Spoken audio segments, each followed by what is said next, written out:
Hello बच्चों, यहां लिखा है horizontal force F is applied at the top of equilateral triangular block having mass m.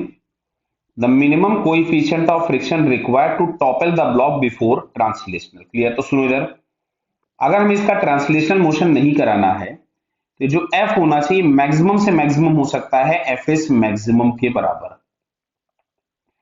तो F की वैल्यू हम लोगों के पास हो जाएगी म्यू इंटू एन, जहां पे n is equal to m g हो जाएगा.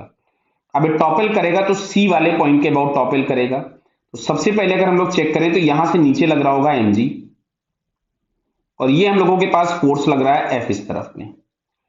फ्रिक्शन इस तरफ में कहीं लग रहा होगा जो कि पास होगा इसी एक्सिस से, यहीं से. नॉर्मल भी शिफ्ट होते होते यहीं आ चुका होगा. क्लियर?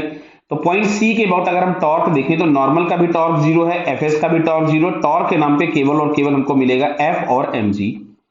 तो tau due to m g अगर हम लोग देखें तो मिलेगा m g into perpendicular distance. तो देखिए परपेंडिकुलर डिस्टेंस मैं यहाँ पे ब्लू कलर से बना रहा हूं. तो सी एक्सिस से जो परपेंडिकुलर डिस्टेंस होगा दैट इज a/2. क्लियर? और ये जो टॉर्क लग रहा है कि आपको समझ में आ रहा है, ये वाला टॉर्क इसको इधर घुमाने की टेंडेंसी रखता है और एफ वाला जो टॉर्क है वो इधर ले जाना चाहता है.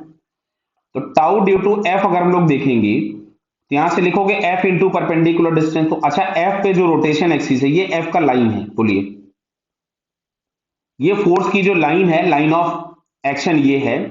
इस पे अगर हम सी से परपेंडिकुलर डिस्टेंस देखें तो क्या ये वाला डिस्टेंस दिखेगा जिसको मैंने ब्लू बना दिया? नॉर्मल मत समझना इसको. ये डिस्टेंस क्या इस वाली डिस्टेंस के बराबर होगा? क्लियर? तो ये जो डिस्टेंस हम लोगों के पास आती है, हम सभी लोगों को पता है, इसको हम लिख सकते थे a cos 30 मतलब a√3/2. तो अब ये दोनों टॉर्क हम जस्ट बराबर कर देते हैं.